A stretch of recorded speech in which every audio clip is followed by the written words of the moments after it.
Hi friends, welcome back on our YouTube channel. This is the next lecture of classical mechanics in which today we will discuss about central force and its characteristics. तो आज के classical mechanics के हमारे इस lecture में हम central force क्या है तथा इसकी क्या क्या कैरेक्टरिस्टिक्स हो सकती हैं उसके बारे में डिस्कस करेंगे. In today's lecture, we will discuss about central force and characteristics of central force. तो आज के क्लासिकल मैकेनिक्स के हमारे इस लेक्चर में हम central force and characteristics of central force के बारे में डिटेल में स्टडी करेंगे. So first of all, central force. Now, what is central force? If the line of action of a force at different position of a particle always pass through a fixed point as well as it is always directed towards or away from that point, and also the magnitude of the force depends only on the distance of particle from the fixed point, not on the direction of line of action, then the force is known as central force. तो central force क्या है? If the line of action of a force at different position of a particle always pass through a fixed point, अगर किसी particle के different position पर लगने वाले force का line of action her case में किसी फिक्स्ड पॉइंट से पास होता है एंड साथ में हर केस में इसका जो डायरेक्शन है it is always directed away और towards that fixed point. So force की जो डायरेक्शन है हर केस में उस पॉइंट की तरफ या उस फिक्स्ड पॉइंट से दूर हो, and also the magnitude of force depends only on the distance of particle from the fixed point, not on the direction of line of action. And ये जो हमारा फोर्स है इस फोर्स का मैग्नीट्यूड ओनली फिक्स्ड पॉइंट से उस particle की distance पर डिपेंड करे, लाइन ऑफ एक्शन की डायरेक्शन पर डिपेंड नहीं करे. तो इस टाइप का फोर्स सेंट्रल फोर्स होगा. तो सेंट्रल फोर्स क्या है? किसी पार्टिकल की डिफरेंट पोजीशन पर लगने वाले फोर्स का line of action her case में एक फिक्स्ड पॉइंट से पास होता है, एंड ये जो फोर्स है this force is always directed towards और away from that fixed point. तो फोर्स हर केस में या तो उस पॉइंट की तरफ होगा या फिर उस पॉइंट से अवे होगा, एंड साथ में इस फोर्स का magnitude only fixed point and particle. तो ये पार्टिकल ये फिक्स्ड पॉइंट, इनके बीच का जो डिस्टेंस है केवल उस पर डिपेंड करे, लाइन ऑफ एक्शन की डायरेक्शन पर डिपेंड नहीं करे. तो उस केस में ये जो फोर्स होगा इसी फोर्स को हम सेंट्रल फोर्स कहेंगे. Example of central force are electrostatic force, magnetostatic force, gravitational force etcetera. So electrostatic force हो, मैग्नेटोस्टैटिक फोर्स हो एंड ग्रेविटेशनल फोर्स हो, ये सारे फोर्स हमारे सेंट्रल फोर्स हैं. If the fixed point is at origin, then central force will be F equal to plus minus K F of R cap. So अगर fixed point हमारा origin पर हो उस केस में सेंट्रल फोर्स का formula हम ये दे सकते हैं. Here k is a constant, k हमारा कोई भी constant है. f of r is the function of the distance from origin. So origin से जो distance है उसका function हमारा f of r है. And r cap is unit vector. r cap हमारा unit vector है. So central force हमारा ये होगा. In general, central force. So अगर हम जनरल बात करें, so central force क्या है? Central force F equal to K upon R raised to n plus minus R cap. So plus and minus 1. ये जो है ये हमारे टुवर्ड्स फिक्स्ड पॉइंट है या फोर्स हमारा अवे फ्रॉम फिक्स्ड पॉइंट है, ये प्लस माइनस से डिसाइड होगा. एंड आर कैप हमने कहा है यूनिट वेक्टर है. Now if central force is electrostatic force, so अगर सेंट्रल फोर्स हमारा इलेक्ट्रोस्टैटिक फोर्स हो तो formula F equal to k q one q two upon r square into r cap, ये हमारे इलेक्ट्रोस्टैटिक फोर्स का formula है. सो अगर हम इस इक्वेशन को और इस इक्वेशन को कंपेयर करें, सो कांस्टेंट k क्या हो गया है? k q1 q2 and k is 1 upon 4 pi epsilon naught. So capital K will be q1 q2 upon 4 pi epsilon naught. Here epsilon naught is permittivity of free space. Epsilon naught free space की permittivity है. And f of r is 1 upon r raised to n, and in this case f of r is 1 upon r square.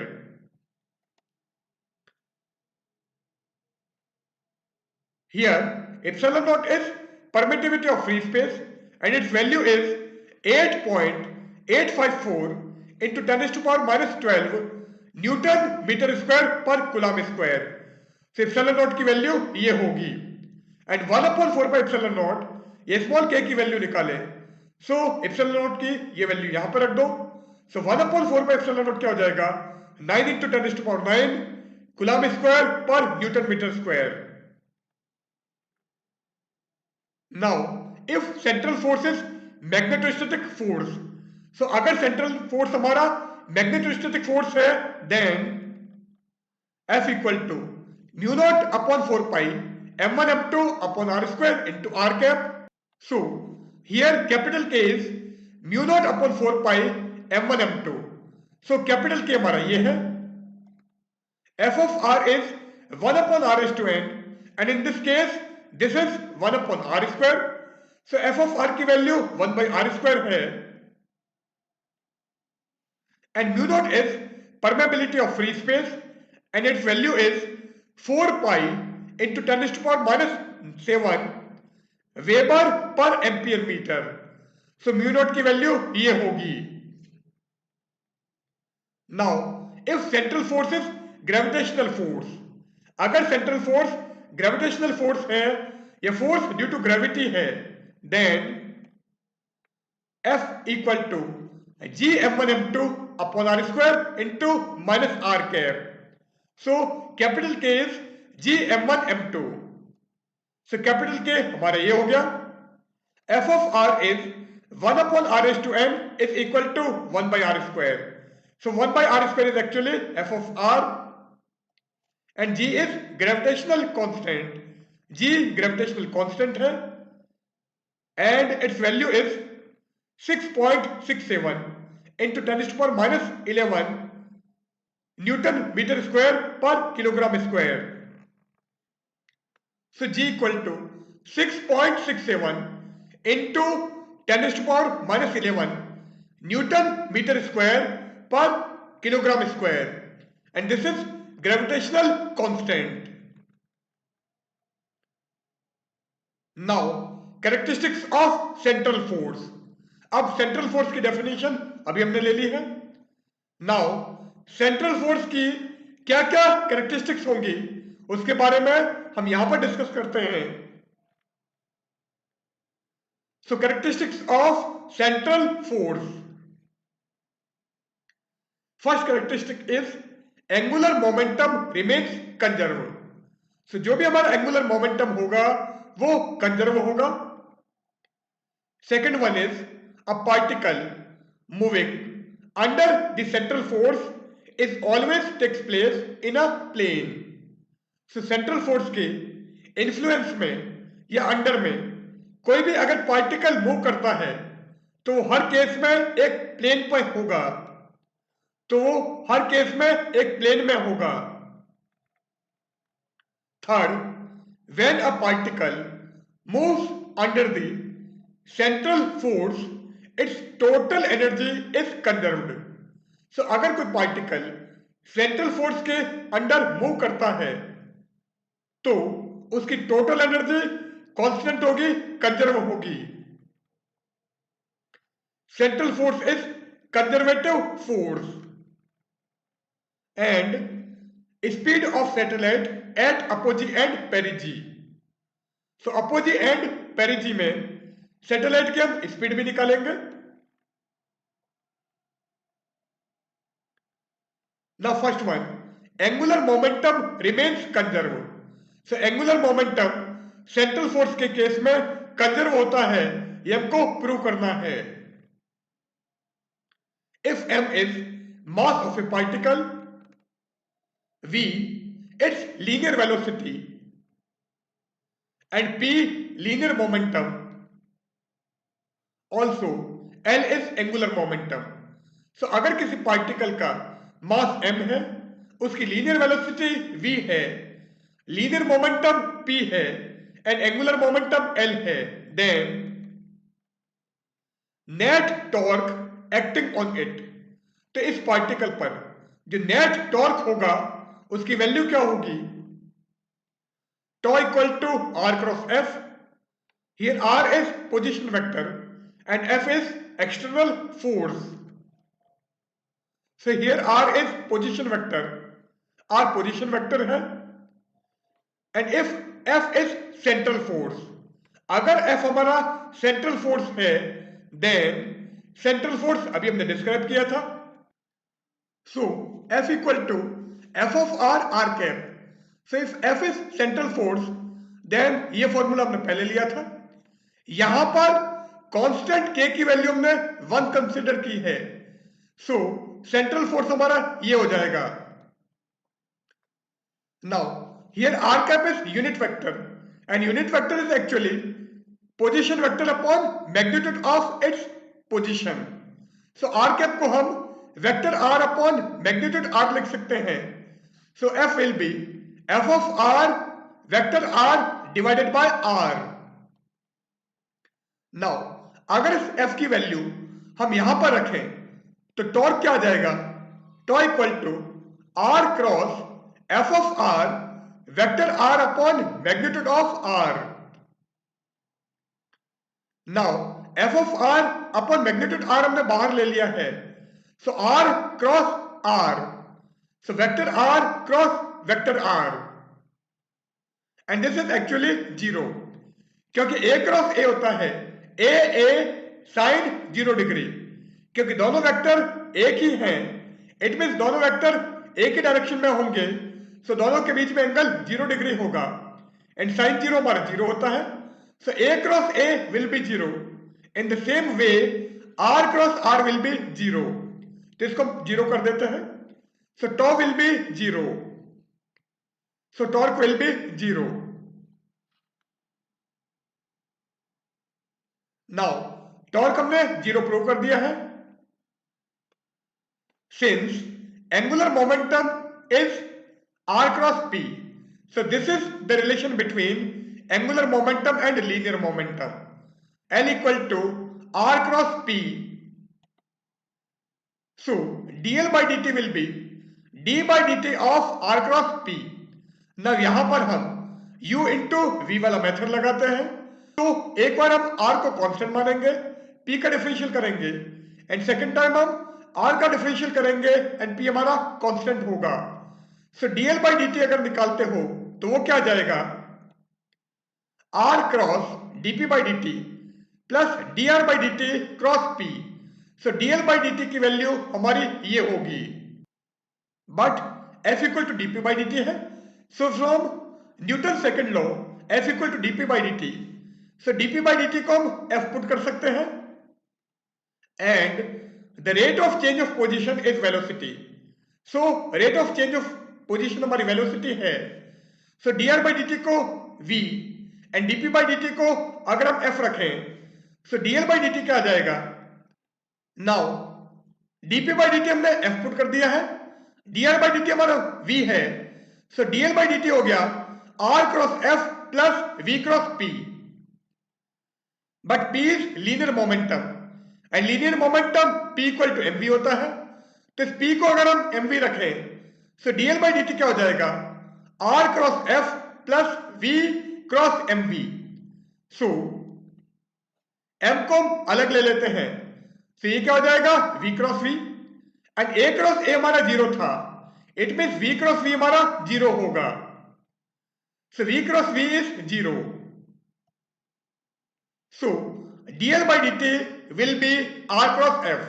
So dl by dt की value हमको r cross f मिल गई है, but tau equal to r cross f है। सो अगर हम इसको to रखें तो यहां से हमको क्या मिल गया, tau equal to dl by dt। So torque will be dl by dt means rate of change of angular momentum will be torque. Now तो हमने ऑलरेडी जीरो प्रूव किया है कि अगर सेंट्रल फोर्स है देन टॉर्क की value zero होगी and अभी हमने निकाला था tau equal to dl by D t. So अगर टॉर्क जीरो है it means dl by D t भी जीरो होगा। So dl by D t equal to zero and अगर किसी भी क्वांटिटी का डिफरेंशियल जीरो है इट मीन्स वो क्वांटिटी हमारी कांस्टेंट है। So l will be constant vector. So L is angular momentum. It means angular momentum will be constant vector. So L is constant vector. Thus the angular momentum remain conserved with respect to the central force। क्योंकि to हमारा zero है। To किस case में zero है, जब हम central force use करें। तो अगर सेंट्रल फोर्स हम यूज कर रहे हैं तो टॉर्क की वैल्यू जीरो है एंड टॉर्क अगर जीरो है तो एंगुलर मोमेंटम हमारा कंजर्व होगा, कांस्टेंट होगा। thus the angular momentum remain conserved with respect to the central force। now next characteristic is a particle moving under the central force is always takes place in a plane।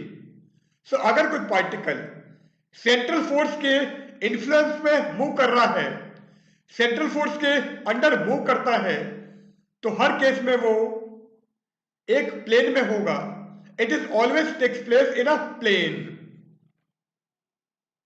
Now central force क्या है, F equal to f of r into r cap and r cap हमने vector r upon magnitude r लिखा है।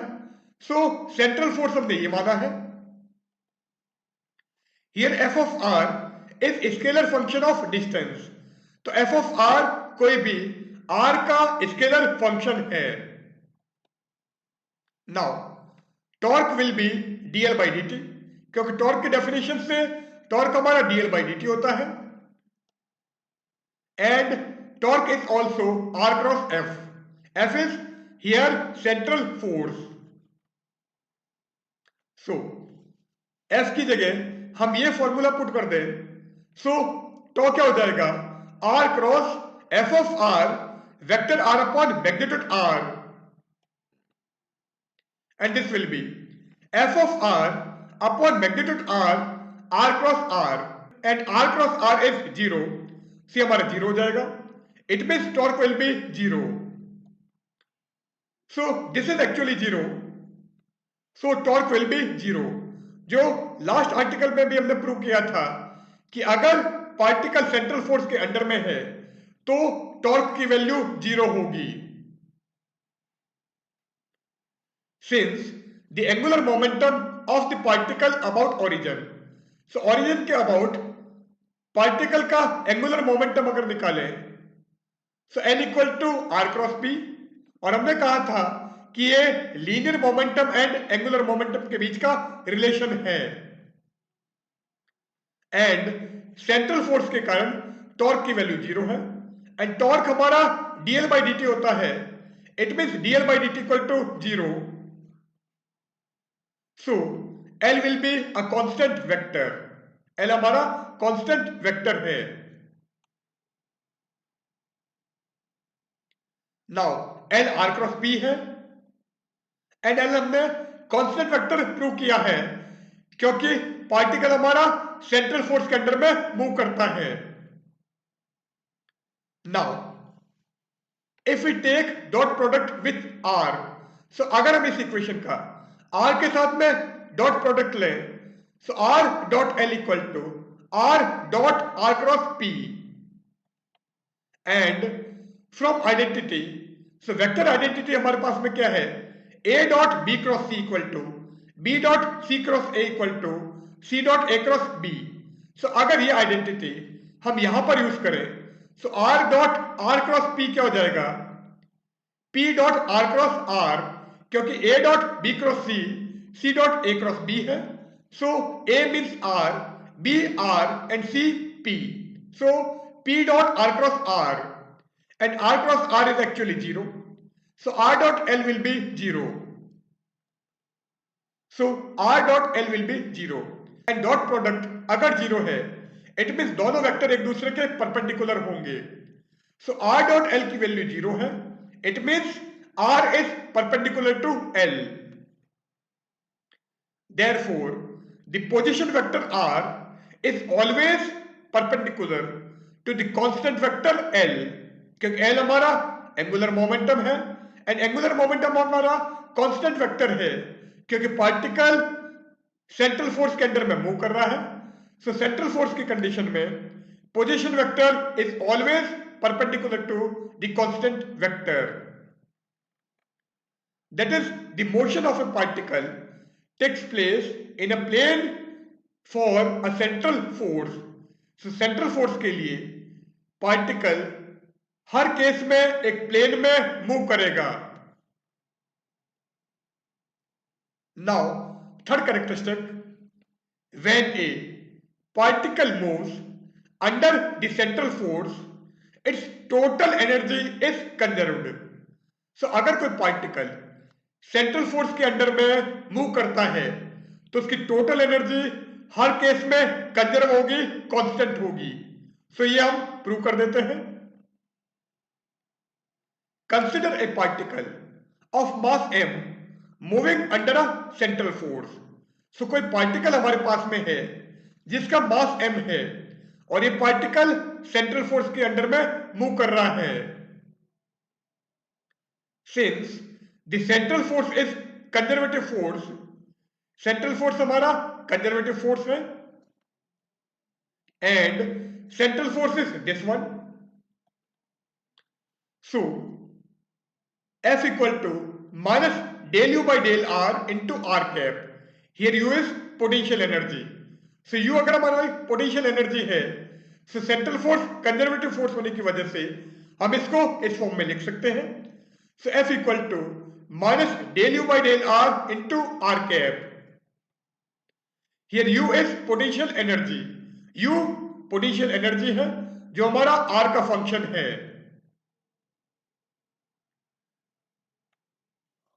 And f is actually f of r into r cap, so इस equation की and इस equation को अगर हम compare करें, so f of r equal to minus del u by del are.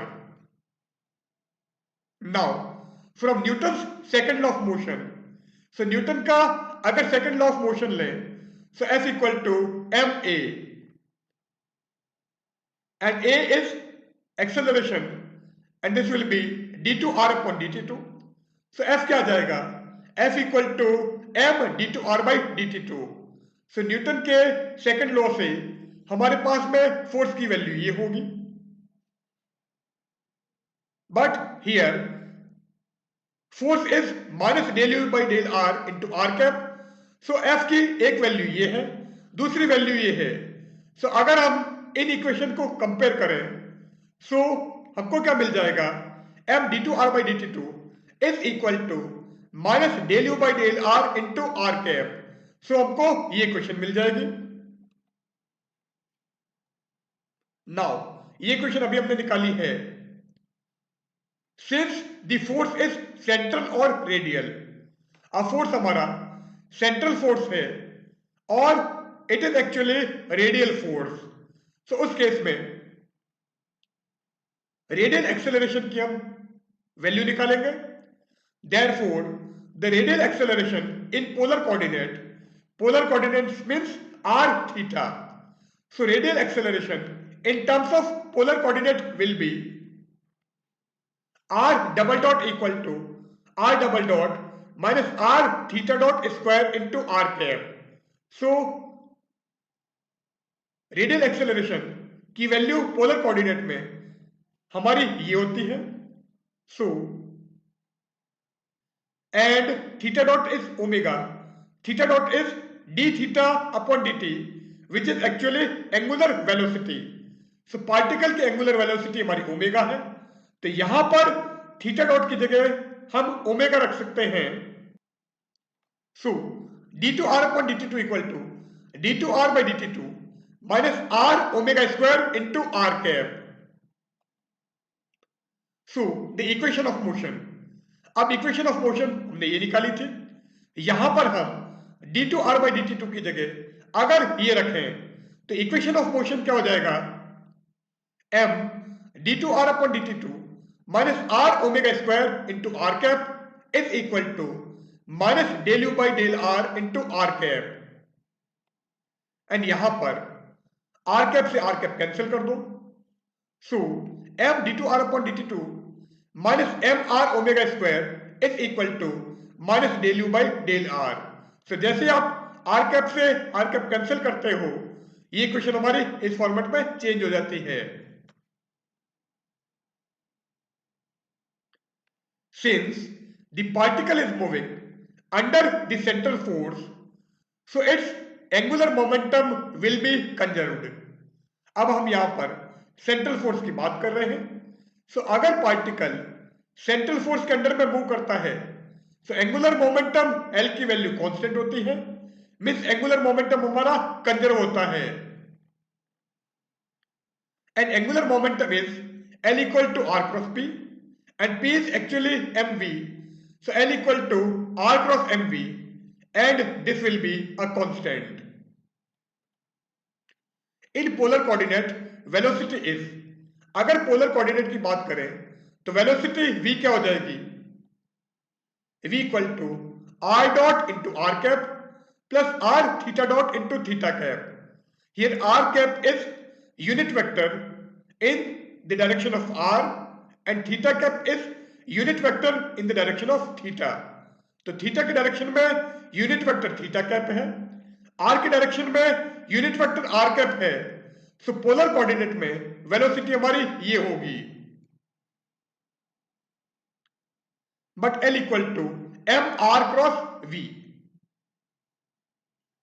क्योंकि L equal to r cross m v है, so m को हमने आगे ले लिया है, so L equal to m r cross v and v की value हमारी ये है, सो L क्या हो जाएगा, L equal to m r cross r dot means d r by D t, so d r by D t into r cap plus r theta dot means omega, so plus r omega theta cap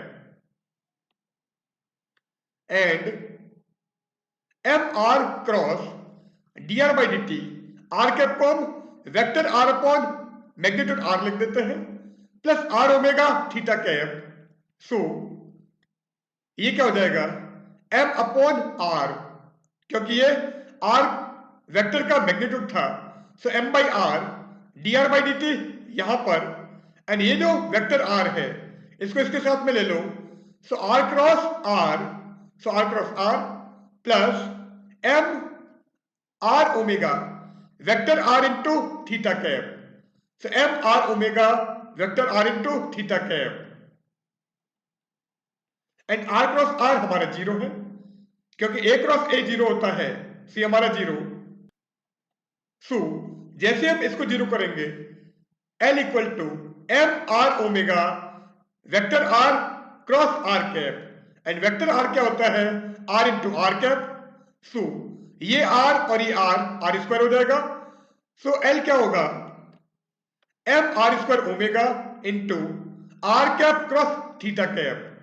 सो ये भी unit vector और ये भी unit vector, cross product है। It means इनसे जो value मिलेगी वो एक यूनिट वेक्टर होगा जिसकी डायरेक्शन आर एंड थीटा के परपेंडिकुलर होगी। So r cap is perpendicular to theta cap. So r cap cross theta cap will be z. So r cap cross theta cap हमारा z cap होगा। So l क्या आ जाएगा, m r square omega z cap.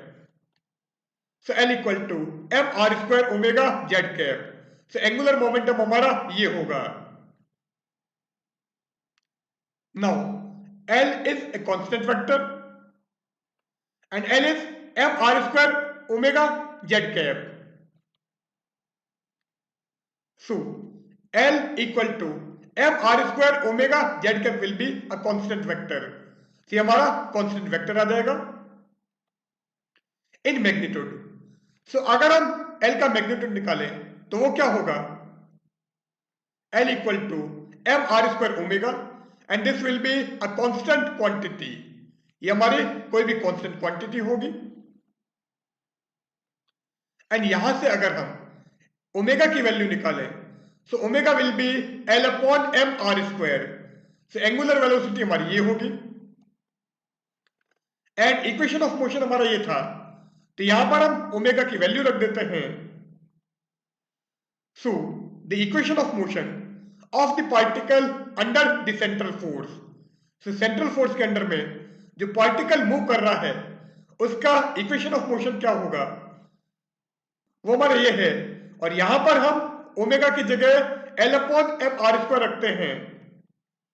So m d two r by D t two minus m r, omega is replaced by l upon m r square. So l upon m r square whole square is equal to minus del u by del r. So जैसे आप इस bracket को open करोगे, l square upon m square r is to 4। So m d two r by D t two minus m r cross l square upon m square into r is to 4 equal to minus del u by del r. अब m से एक m cancel हो जाएगा, r से एक r cancel हो जाएगा। So this will be m d2 r by dt2 equal to l square upon m r cube minus del u by del r। So इस इक्वेशन को हम क्या लिख सकते हैं, m d2 r by dt2 equal to minus d by dr of l square upon 2mr square plus u, क्योंकि ये minus del u by del r है। So minus d by d r हमने बाहर ले लिया तो यहां पर u बचेगा, और L square upon 2mr square का अगर हम r के रेस्पेक्ट में डिफरेंशियल करें so l square upon 2m constant, 1 upon r square का minus 2 upon r cube. So 2 से 2 कैंसिल हो जाएगा एंड यहां से जो माइनस मिलेगा वो इस माइनस के साथ में कैंसिल हो जाएगा। सो अगर हम इसका डिफरेंशियल करें तो हमको l square upon m r cube भी मिलता है। इट मीन्स इस इक्वेशन को हम इस फॉर्मेट में लिख सकते हैं। नाउ ये इक्वेशन अभी हमने निकाली है। Now we multiply it with d r by D t. So ये जो हमारी इक्वेशन है, अगर इस इक्वेशन को हम d r by D t से मल्टीप्लाई करें तो क्या होगा, m d two r by D t two into d r by D t is equal to minus d by d r of l square upon 2mr square plus u dr by dt। So dr से dr cancel हो जाएगा। So right hand side क्या हो जाएगी, minus d by D t of l square upon 2mr square plus u, and left hand side की बात करें तो हमारा हो जाएगा d by D t of half m dr by D t का होल स्क्वायर, क्योंकि जैसे आप dr बाई डी टी का होल स्क्वायर का डिफरेंशियल करोगे तो हमको यहां से मिलेगा 2 dr by D t into d two r by D t to.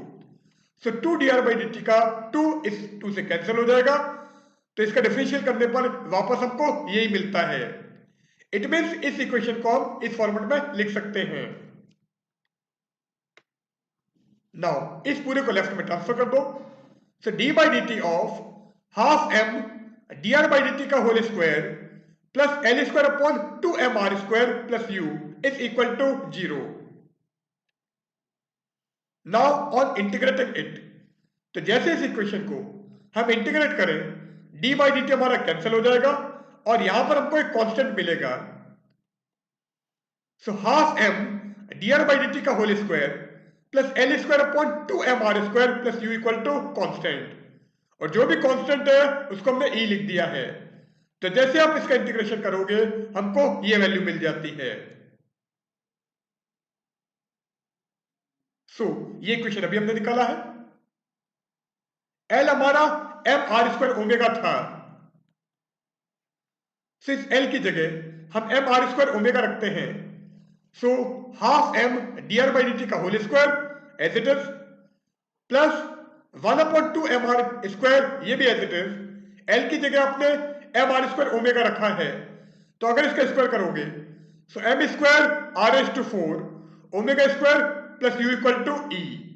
Now एक m से m कैंसिल हो जाएगा, r स्क्वायर और यहाँ r की पावर 4, तो यहाँ पर r की पावर 2 बचेगी। सो इक्वेशन क्या हो जाएगा, हाफ m dr/dt का whole square plus half mr square omega square plus u equal to e। And यहां से हम हाफ m को कॉमन ले लेते हैं, तो जैसे आप हाफ m कॉमन लोगे ब्रैकेट में क्या बचेगा, dr/dt का whole square plus r square omega square plus u as it is equal to e। But linear velocity हमारी ये थी। सो v क्या है, dr/dt into r cap plus r omega theta cap. So v square equal to dr/dt का whole square plus r square omega square, क्योंकि v square क्या होगा, v dot v। सो अगर v डॉट v लोगे तो dr/dt का whole square plus r omega whole square means r square omega square. So v dot v means v square, और v square हमारा ये है। इट मीन्स ये हमारा v स्क्वायर होगा। So half mv square plus u equal to e, and this is constant.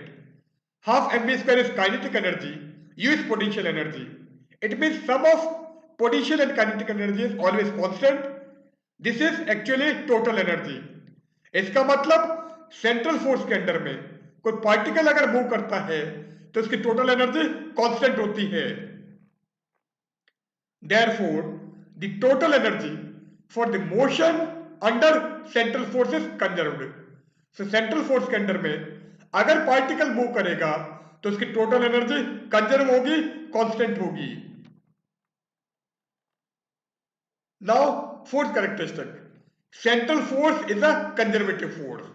So central force हमारा conservative होता है, ये हम प्रूव कर देते हैं। For a central force formula हमारा ये है,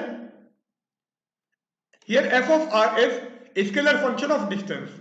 सो एफ ऑफ आर हमारा r का स्केलर फंक्शन है या डिस्टेंस का स्केलर फंक्शन है। नाउ अगर हम इसका कर्ल लें, so curl f equal to del cross f, and f हमारा ये है, तो इसका डेल क्रॉस लोगे तो वो क्या आ जाएगा, del cross of f of r cap. And del operator को अगर हम स्फेरिकल पोलर कोऑर्डिनेट में लें और इसके बाद में डेल क्रॉस f निकाले तो हमको ये इक्वेशन मिलती है। सो कर्ल f क्या आ गया, 1/r² sin theta, r cap r theta cap r sin theta phi cap, del by del r, del by del theta, del by del phi. यहां पर ओनली r कैप का coefficient है जो f of r है। सो r cap का coefficient हमने यहां पर लिख दिया, यहां पर 0 और यहां पर 0। नाउ अगर हम इसको ओपन करें, सो 1/r² sin थीटा बाहर, r cap del by del theta of 0 जो कि 0 होगा, del by del phi of zero, जो कि जीरो होगा, so r cap zero minus zero plus r theta cap, so r theta cap del by del phi of f of r, so del by del phi of f of r minus del by del r of zero, and del by del r of zero zero होगा, so zero plus r sine theta phi cap, so r sine theta phi cap, now del by del r of zero zero होगा minus del by del theta of f of r, so minus del by del theta of f of r. Now ये हमारा zero हो गया और ये क्या हो जाएगा r theta cap del by del phi of f of r, और ये क्या हो जाएगा minus r sine theta del by del theta of f of r. So del cross f equal to 1 upon r square sine theta r del f r upon del phi into theta cap, so r del f r upon del phi into theta cap minus r sine theta del by del theta of f of r, so del by del theta of f of r into phi cap, so phi cap, so del cross f की value हमको ये मिल गई है। Now ये question अभी हमने निकाला है, since f of r is scalar function of distance r only, अब f of r only r का स्केलर फंक्शन है,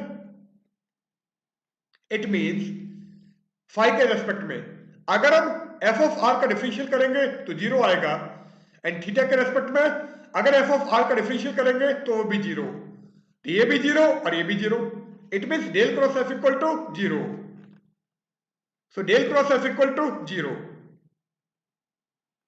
thus the central force is always conservative, क्योंकि डेल क्रॉस एफ की वैल्यू जीरो आ रही है एंड एफ हमारा central force है, एंड इसीलिए हमने कहा है कि सेंट्रल फोर्स हर केस में कंजर्वेटिव होगा।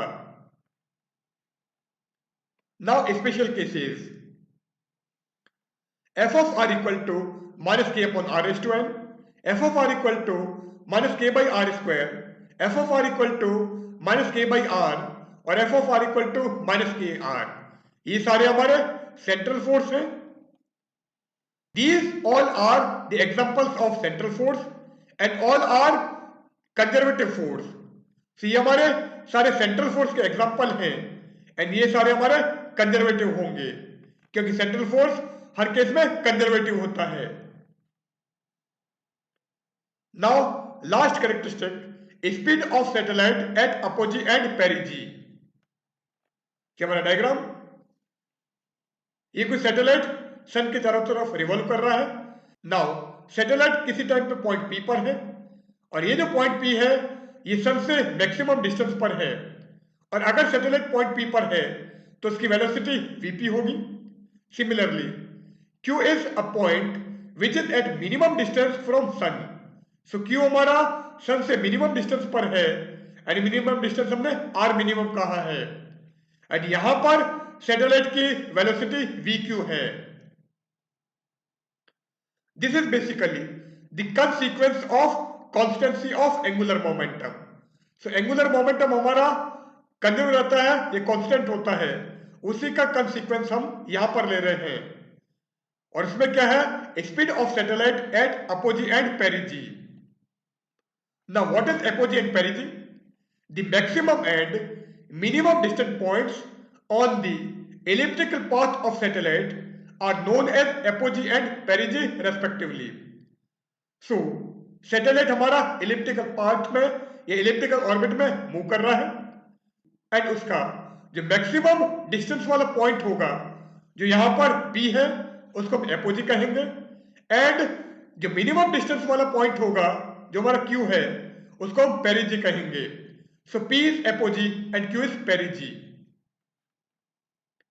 Since the satellite moves under the effect of central force. Now satellite हमारा central force के अंदर में मूव करता है, so सन से पॉइंट P को ज्वाइन करने वाली जो लाइन है उसके अलोंग एक फोर्स लगेगा जो हमारा सेंट्रल फोर्स है। Therefore its angular momentum remains constant. तो सैटेलाइट सेंट्रल फोर्स के अंदर में मूव कर रहा है इसलिए उसका एंगुलर मोमेंटम कांस्टेंट होगा, फिक्स होगा। नाउ एंगुलर मोमेंटम कांस्टेंट है, angular momentum L equal to mvr होता है। सो जब सैटेलाइट हमारा पॉइंट P पर है then mvp r maximum, and जब सैटेलाइट हमारा पॉइंट Q पर है then mvq r minimum. So point P पर एंगुलर मोमेंटम ये है, पॉइंट Q पर एंगुलर मोमेंटम ये है, एंड एंगुलर मोमेंटम हमारा कांस्टेंट है। So mvp r maximum equal to mvq r minimum. Now m से m कैंसिल कर दो, m इस सैटेलाइट का मास था, तो m से जैसे m कैंसिल करोगे vp upon vq equal to r minimum upon r maximum. It means v is inversely proportional to r। So v is inversely proportional to r। So distance जितना ज्यादा होगा velocity उतनी कम होगी। Therefore, the ratio of the speed of the satellite at apogee and perigee is equal to the inverse ratio of their distance from the sun. So apogee and perigee पर satellite की जो speed होगी उनका ratio means VP by we Q, वो satellite की सन से जो distance है इन पॉइंट पर उनके इनवर्स रेशियो के बराबर होगा। So Vp upon Vq equal to R minimum upon R maximum. So here we end our session, and this session we have discussed about central force and its characteristics. So goodbye.